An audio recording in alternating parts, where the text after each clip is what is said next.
Good morning. It's Friday, the 24th of January, and this is Govindraj Ethiraj, headquartered in broadcasting and streaming from Mumbai, India's financial capital, usually, but in transit right now. The take. The top risk amongst the top 5 risks in the 20th edition of the Global Risks Report 2025 released by the World Economic Forum in Davos right now is that of armed conflict. State-based armed conflict, now ranked as the number 1 current risk by 23% of respondents, was interestingly and not surprisingly overlooked as a leading risk 2 years ago. Armed conflict is followed, and this is important, by extreme weather events, geoeconomic confrontation, misinformation and disinformation, societal polarisation, and economic downturn. However, there is an umbrella emotion, for lack of any other term, that overrides all of this, which is that of declining optimism. There is limited optimism, argues the report, because the danger of miscalculation or misjudgment by political and military actors is high. And of course, we seem to be living in one of those divided times since the Cold War, which reveal a bleak outlook across all 3 time horizons, current, short-term and long-term, says that report. The majority of respondents, some 52%, anticipate an unsettled global outlook over the short term, that's 2 years, a similar proportion to last year. Adding everything, the 3 categories of responses shows a combined 4 percentage point increase from last year, indicating a heightened pessimistic outlook for the world up till 2027. It does get worse over a 10-year time frame. Now, the time frames being referred to are immediate, which is 2025, short to medium term 2027, and long term 2035. So the World Economic Forum says the analysis aims to support decision makers in balancing current crises and long-term priorities. And the risks are broadly split into, just to go back, 5 domains: environmental, societal, economic, geopolitical, and technological. Now, if you were to rank the risks, as the WEF has done, 5 of the 6 risks are actually entirely man-made or potentially man-made or linked. You could argue that extreme weather is also an outcome of mankind's excesses, but that's a different discussion. 2 of the top 6, polarization and misinformation, particularly the accelerated spread of it, are quite closely linked to technology, which also tells you something about the role of technology in not solving the world's problems. Within technology, as risks, there are adverse outcomes of AI technologies, and that risk climbs the most in a 10-year risk ranking. The role of generative AI in producing false or misleading content at scale and how that relates to societal polarization is something the report references quite directly. And then there's biological terrorism, malicious misuse of gene editing technologies, and brain-computer interfaces, among other risks. Do you see any linkages between the role of technology in spreading misinformation and brain-computer interfaces, or the people behind them? Well, with California reeling under unprecedented forest fires right now, which have claimed life and caused untold damage to property and livelihoods, the prospect of extreme weather and its impact, including via forest fires, should not be hard to comprehend. Now, there are a few larger questions. First, if so many problems are man-made, indeed, could the solutions also lie within ourselves as countries or nations or those who lead them? That's obviously a rhetorical question. Second, if there is only one problem that we can somehow agree that it is a problem, which is climate change, how could we devote more resources to solving it? Second, if there is only one problem that we can somehow agree that it is a problem, which is climate change, then how could we, in the private or public sector, devote more resources and energy to solving it? You could rightly argue that Elon Musk, as a representative of capitalism or the private sector and innovation, is on the right side of the problem with electric cars. But his social platform experiment clearly caters to both misinformation and polarization. So there you are. Elsewhere, there is skepticism and fatigue on forced climate responses, including the environment, social and governance or ESG mandates. And Trump is killing green subsidies, so the signaling is not encouraging. Davos this year appears to be on the defensive, waiting to see what else Trump would unleash on the world at large and businesses in specific. Most business leaders and heads of state seem to be in retreat, trying to figure out how to plan for this barrage of threats. You can't blame them. A key item on the Global Risk Report agenda should have instead been how to de-risk from Trump and focus on the opportunities beyond. That is a conversation the world, including countries like India, desperately need to have, maybe next year. And that brings us to the top stories and themes for the day. The stock markets hold on for yet another day. It's information technology that saves the day. Gold prices retreat and oil prices are steady as they await more Trump signals. India has a global ratings agency. How does that work?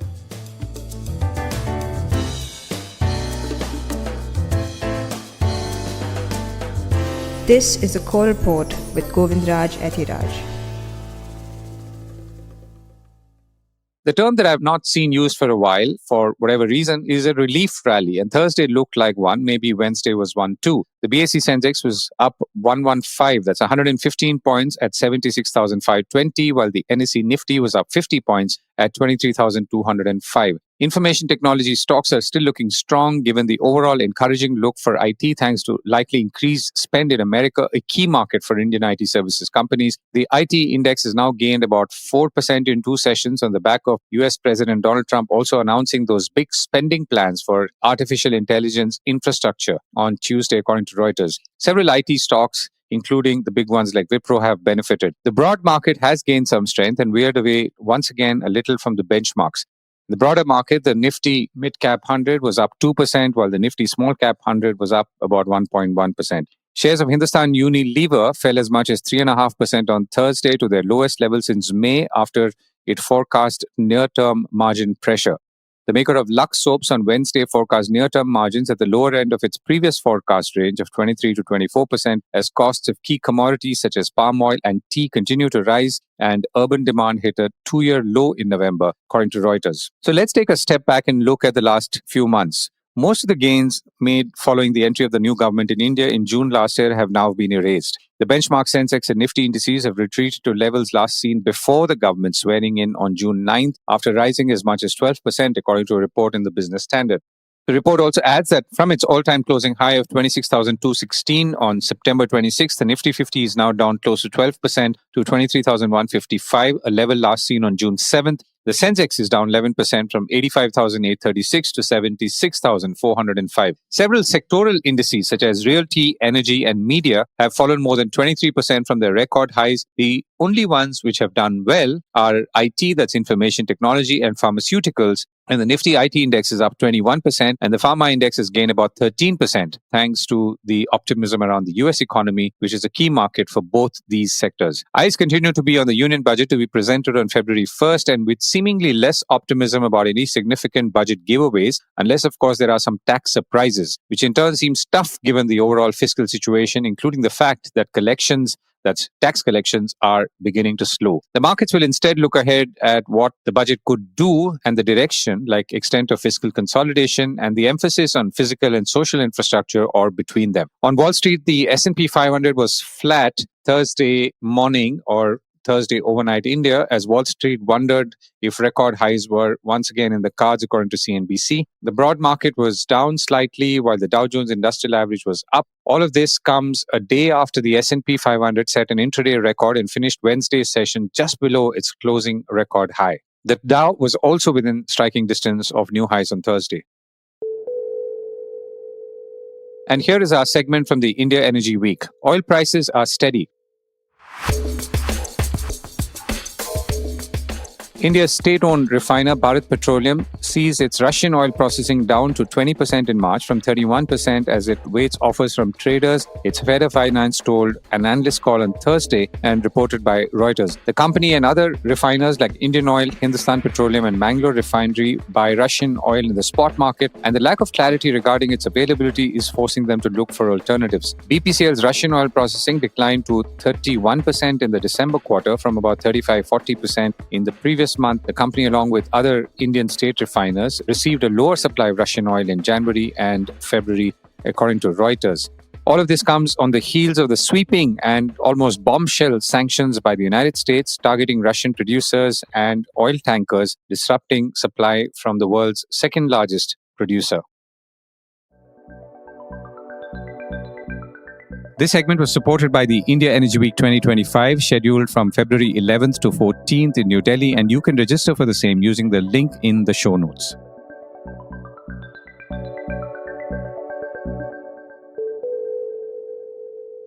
Elsewhere, gold prices dipped on Thursday after hitting a near 3-month high in the previous session, while market participants waited for further clarity on policies from US President Donald Trump's administration.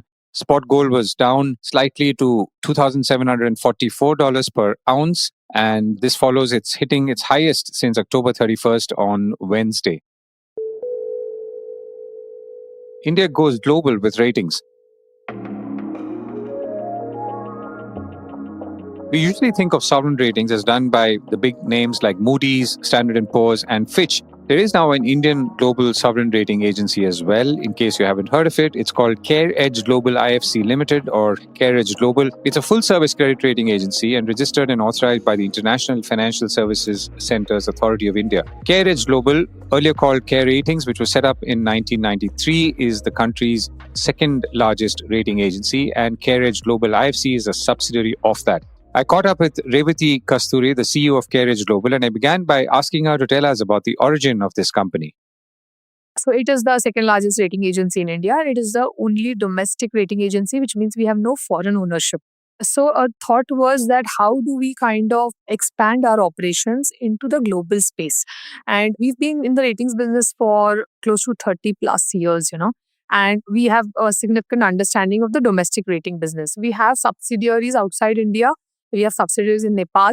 We have subsidiaries in Africa, in Mauritius and South Africa. So we've been doing ratings in those geographies also, all domestic rating businesses. So the idea is that why not explore the international rating space?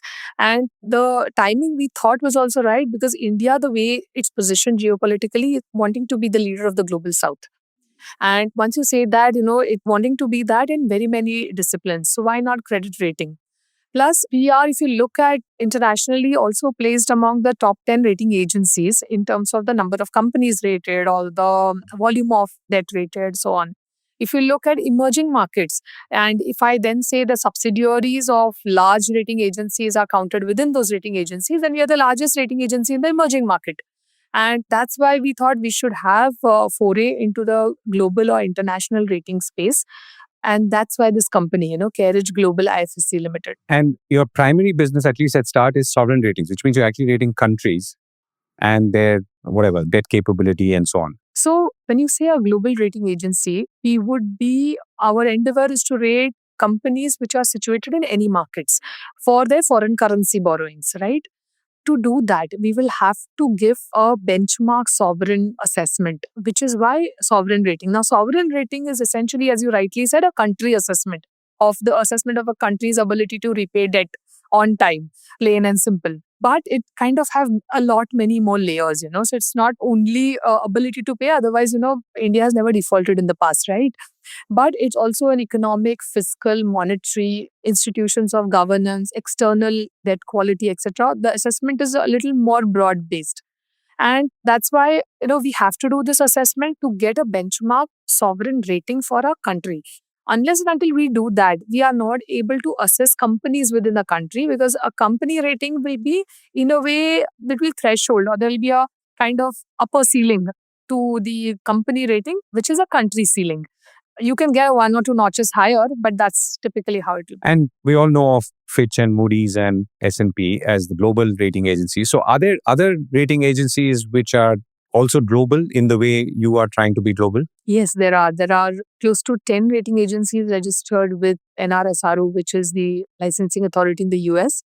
So apart from the names that you gave, there is also a Japanese credit rating agency, JCR. There is a Dominion bond rating agency, which is a Canadian agency, DBRS. There is a Kroll bond rating agency, which is the fourth largest in the US. So there are these names which are also there, but all of them are not as big as the top two agencies in the country. And you are also registered in this? So we have right now a license in IFSCA. IFSCA is International Financial Services Center Authority, which is a new concept which the Government of India is propagating, which is an international financial service center outside of India. And this authority has powers of the central bank, the capital market regulator, the pension fund, and the insurance regulator. So it is a unified kind of authority. So they have given us a license to do global scale or sovereign ratings through IFSC ecosystem. So that's the license right now. So whichever companies are listed on the capital markets or the exchanges at IFSC, we will be the rating agency which will do ratings. So they have made rating compulsory from 1st of October 2024. And from 1st of April, they've made rating compulsory from an IFSCA registered rating agency, which at present is us. So that's where it is. So would you be rating, let's say, a company in another country, which may not be, let's say, the United States or somewhere in Europe, but would you be rating those as well, or are you confined to IFSC listed companies? So IFSC itself is trying to attract the other countries to get their companies listed on the exchange. And that's the endeavor, really. It's like anybody and everybody earlier used to just go and list in Singapore. And obviously, all Indian companies used to list in Singapore, then started the London exchange, and then they started to dual listing on Singapore and London. But if you look at last 2 years, because of whatever other tax benefits and all the other incidental costs, 100% of the debt listings from India are happening in IFSC. Okay. They are also trying to get into other geographies, let's say Malaysia, Indonesia, or any of the Middle East countries, to try and tell those companies to come and list on IFSC for the benefits that IFSC offers. A, proximity being one of them, second, cost being the other. We expect that there will be listings from countries outside of India into the IFSC exchange. But yes, at present, we are registered to rate companies which want to have a listing on the IFSC exchange. But you could rate companies which are outside of this universe. Absolutely. And you might. Do you therefore rate companies that are not in this universe in India?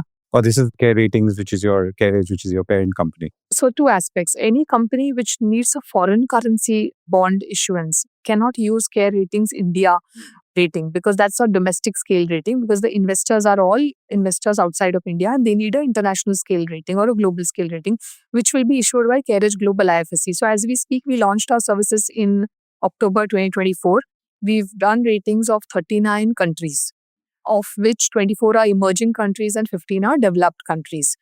We have also done 5 corporate ratings, 5 corporate bond ratings, 4 of which are already listed on the IFSC exchange. So as India thinks global, wants to be more global, including in, let's say, trying to have a reserve currency or something close to a reserve currency, you feel that the whole effort of having homegrown but global sovereign rating agency sort of goes together and is a reflection of that?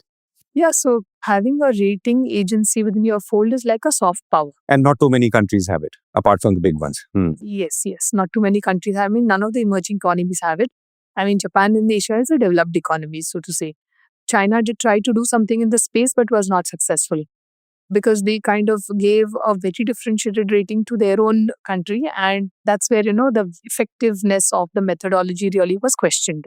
So we really don't want to do that. We don't want to be, seen as an extension of the government. We want to be independent. So CareEdge itself has resources to fund this particular venture. We want to be seen as an agency which offers a differentiated view because it is a need of the hour and is independent. That's the positioning that we want to take. Yes, definitely, because we are from India and we have worked in markets like Africa also, we understand the developing and underdeveloped market space. And that is something which will definitely be a kind of differentiator for the world to see.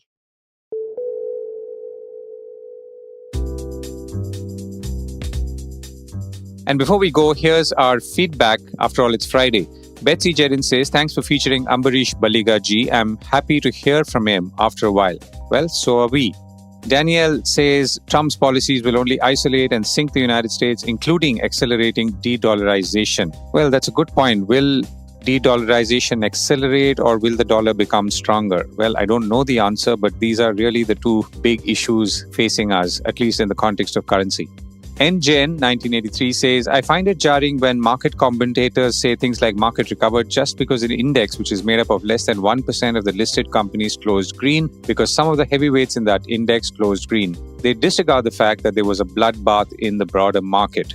Well, that is true. And we've seen the reverse as well, which is the broader market has done well and the indices have gone down. And sometimes they move together and sometimes they move in opposite directions. And this has been pretty prominent in recent months or maybe a good part of the last year as well. So, yes, I think it's something to note. But then indices are indices. They are representative. And we try and take away as much as we can from their behavior, whether it's the Bombay Stock Exchange, Sensex, or it could be the Dow Jones Index or NASDAQ or S&P 500, which is broader, like the Nifty 100 and the Mid-Cap 100. Sundarajan says, I agree with UBS. India will not grow until government simplifies tax structures and lets the middle class spend money without double taxation, which I don't think will happen. So the stock market should correct at least 30%. Well, we've already corrected about more than 10% actually. And depending on who you ask, the markets are still a little overvalued.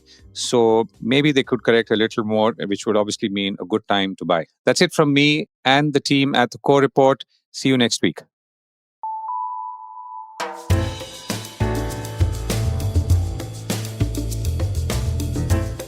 That was the Core Report with me, Govindraj Ethiraj.